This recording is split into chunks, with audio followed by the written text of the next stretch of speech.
অনেক বাবা মা আছেন, তাদের যে সমস্ত বাচ্চারা একটু কষ্ট করলেও রোজা রাখতে পারে, সেই সমস্ত বাচ্চাদেরকে অনেক বাবা মা নিজেরা রোজা রাখতে দেন না।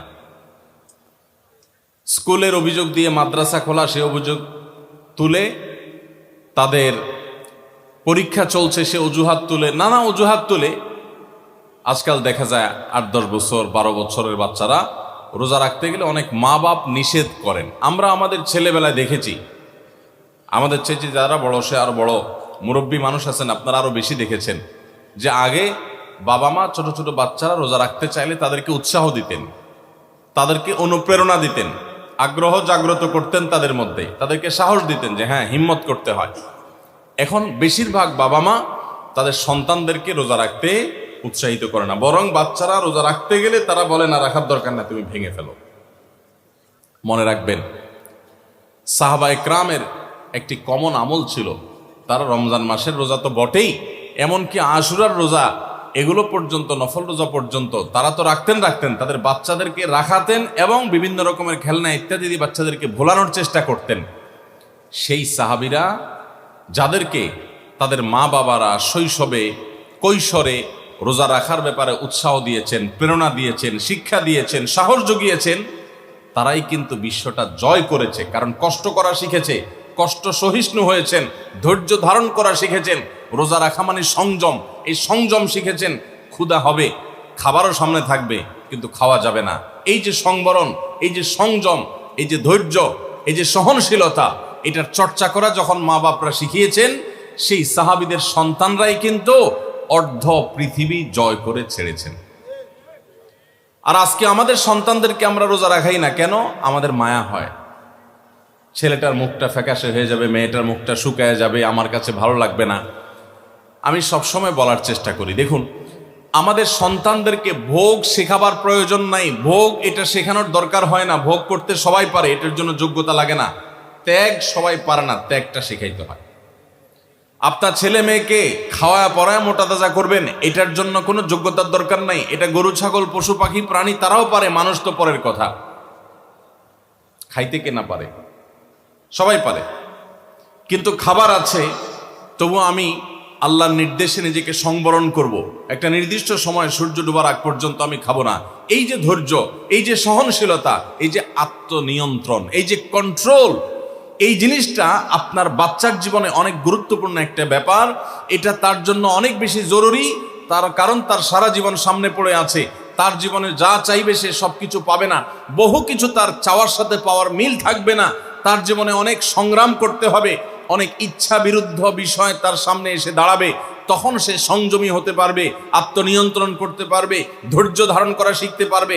আপনি যদি তাকে রোজা শিখান, আপনি তাকে যদি সওম শিখান, আপনি যদি তাকে বিরত থাকা শিখান, আপনি যদি তাকে সংযমের এই ইবাদত শিখান, আর যদি শুধুমাত্র ভোগ শিখান, বাচ্চা মুখ দিয়ে বাইর করলো আর আপনি অস্থির হয়ে গেছেন তাকে দেওয়ার জন্য, চোখ দিয়ে কোনো দিকে তাকাইলে তো সে কেনার জন্য আপনি পাগল পরা হয়ে গেছেন, এমনকি হালাল হারাম পর্যন্ত বাজ বিচার করছেন না। বাচ্চা যা চাচ্ছে তা দিচ্ছেন, যা চাচ্ছে না তাও দিচ্ছেন। এই যে ভোগবাদের ভিতরে নিজেও হাবুডুবু খাচ্ছেন, বাচ্চাকেও হাবুডুবু খাওয়াচ্ছেন। এর মাধ্যমে আপনার বাচ্চা কখনো যোগ্য মানুষ হবে না। আপনার বাচ্চা আর যা হোক, বিশ্বজয়ী সাহাবায়ে কেরামের সেই অনুসরণকারী বাচ্চা হতে পারবে না। তাদেরকে যদি আপনি সংগ্রাম শেখাতে চান, ভোর রাতে ঘুম থেকে জাগতে শেখান, ভোর রাতে উঠতে শিখান, আরামের ঘুম ছাড়া শিখান, আরামের কম্বল ত্যাগ করা শিখান। খাবার সামনে আছে, পানীয় সামনে আছে, ক্ষুধাও আছে, তৃষ্ণাও আছে, তারপরও সে খাবে না, এই সংযম শিখান। এরা দেখবেন পৃথিবীর নানা বাধার পাহাড় তারা ডিঙাতে শিখবে, নানা বাধার প্রাচীর তারা ডিঙাতে শিখবে, অতিক্রম করতে শিখবে। গোটা ইসলামটা আমাদেরকে কন্ট্রোল শিখায়। ভোগবাদী পৃথিবী আমাদেরকে শুধুমাত্র ভোগের উন্মাদনায় মাতাল হতে শিখায়, ইসলাম কন্ট্রোল করতে শিখায়।